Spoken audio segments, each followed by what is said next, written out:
Ассаламу алейкум ва рахматуллахи ва баракатуху, кадірлі дусларым. Бүгін мен сізге фотограф хөнәре турында сөйләрмен. Біз барыбызда біраз гына булса да фотографлар инде, шулай бит? Кесе телефоннарыбызга тирә-юньдә күргән матурлыкны төшереп алырга яратабыз. Кайберләребез ул фотоларны интернетка да урнаштыра. Шулай итеп, ул үзенә бәя ала. Шушы эш белән фотожурналистлар, мәсәлән, көненә әллә ничә тапкыр шөгыльләнә.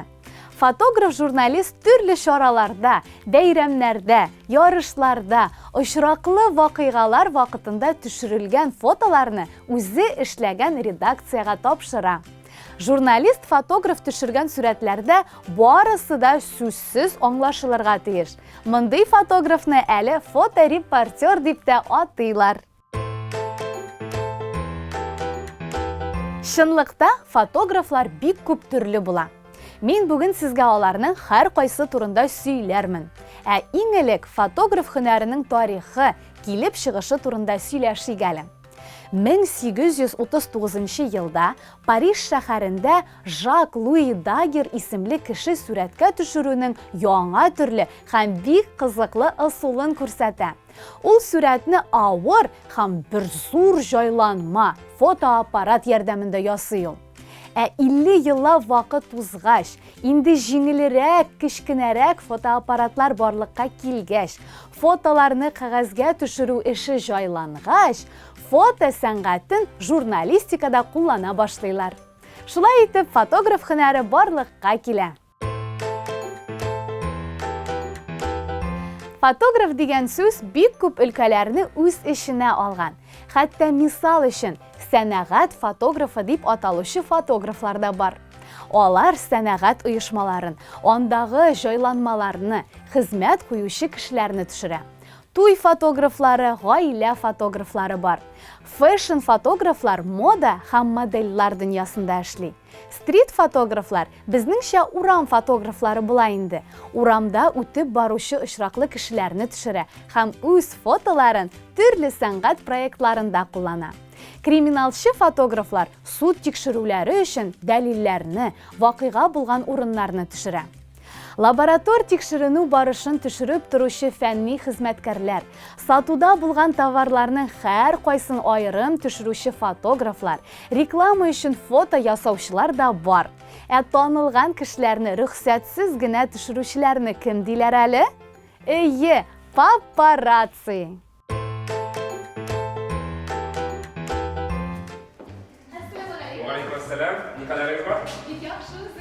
Allah'a şükür.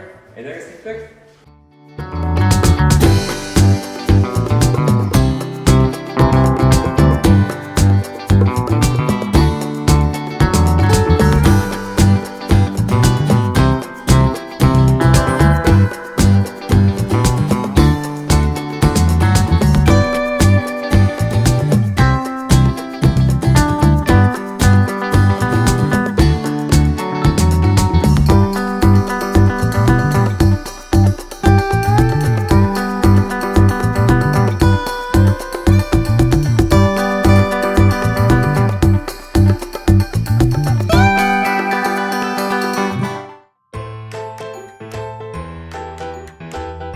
Аңлаганығызча, Марат абыйығыз Хафисов фотограф. Біз әлі аның белән съемканы үткәрдек. Марат абый, менә һәр бер кеше фотограф була аламы ул? Менә әйтүемчә, то что һәр бер кеше үзе по-своему фотограф, потому чөнки һәр бер кеше даже балаларда бар телефон дигән әйбер. Без бераз гына булса да фотограф инде, шулай бит? Һәр бер кеше бер әзрәк дә фотограф. То что чыгардың, төшереп алдың, кирәклесен. Но инде именно истиннәдәге фотографиясын килә инде. Аңар кирәк, ничек то что дополнительные знаниялар кирәк. Шуны фотограф булып, то что кирәк здание, аңар өчен кирәк укырга. Но иң беренчесе кирәк ният, чтобы сезнең желаниегыз булды фотограф булырга. Сезнең видениегез тоже булырга тиеш, художественный, то что сезнең творчество ташып тора тиеш инде, то что сез картинканы күрдегез, ничек итеп аны төшерергә, кайсы ракурстан карарга. Вот. Менә аңа кайда укып һәм өйрәнеп була? Біздің Қазанымызда көп мектеплер бар. Кім енді Үйретелер. Чөнки ул оқып түгелне практикада керек әле. Потому что бір 100% алсаң, 20% біздің оқу, 80% біздің практика була. Яхшы. Анда өз мастерствоны енді практикада болсам оттачиваешь. Аннары үйренесің. Аннан үйренесің, башта әкренләп кіріп кетесің. Ә менә сіз ничек фотограф булып киттегез?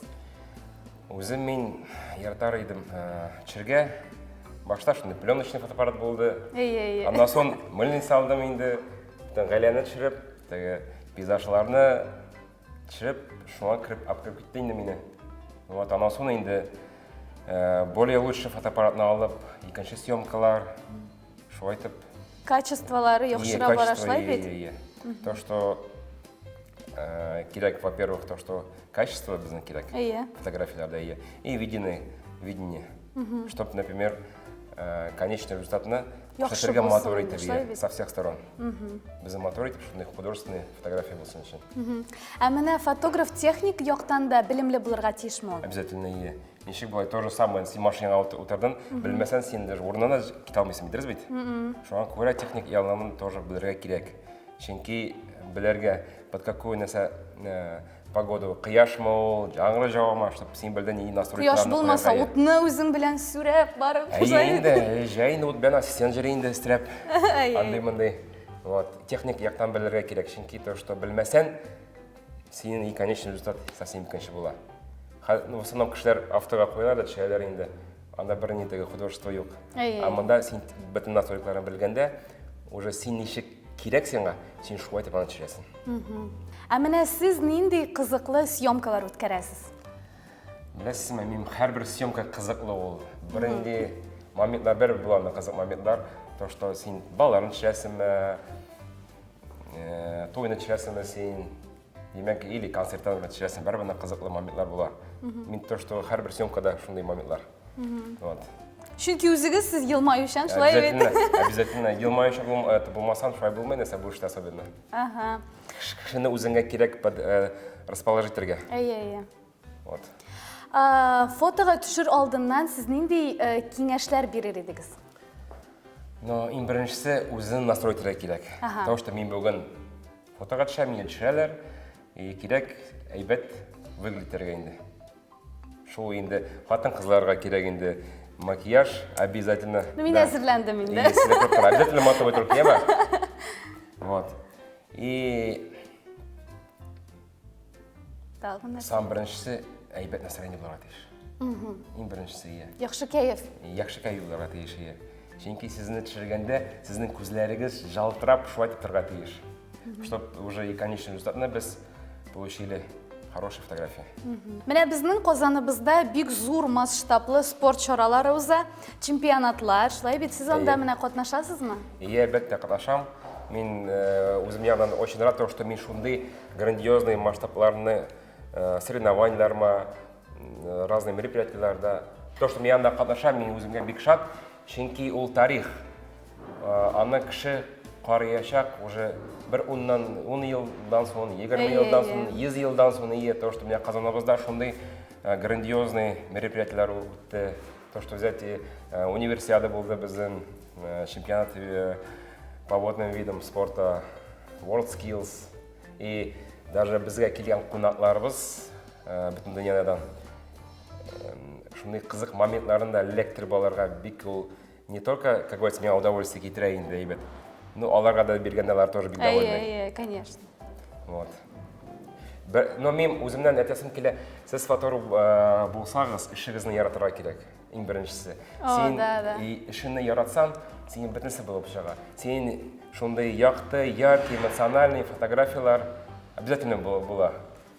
Дусларым, бүген безнең белән Марат абыегыз Хафизов булды. Бик зур рәхмәт сезгә. Миңа съемкалар бик нык ошады. Эшегездә сезгә әлбәттә уңышлар һәм дә инде таза исән сау булыгыз. Амин шулай булсын. Һәм напоследок сезгә, дуслар, әйтмәкче, һәрбер һөнәрдә фотограф син булсаң, кем булсаң да, син үз эшеңне яратырга тиеш. Син үз эшеңне яратсаң, синең бөтенсе дә әйбәт булып чыга.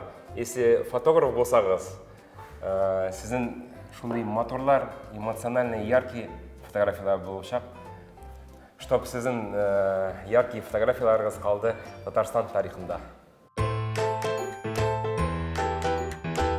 Аллах гүзәл ул, һәм ул гүзәллекне ярата дигән Пәйгамбәребез саллаллаху алейхи вассалам. Фотограф Аллах биргән, Аллах яраткан матурлыкны күреп ала. Аллах ярдәме белән үзе дә матурлык тудыра.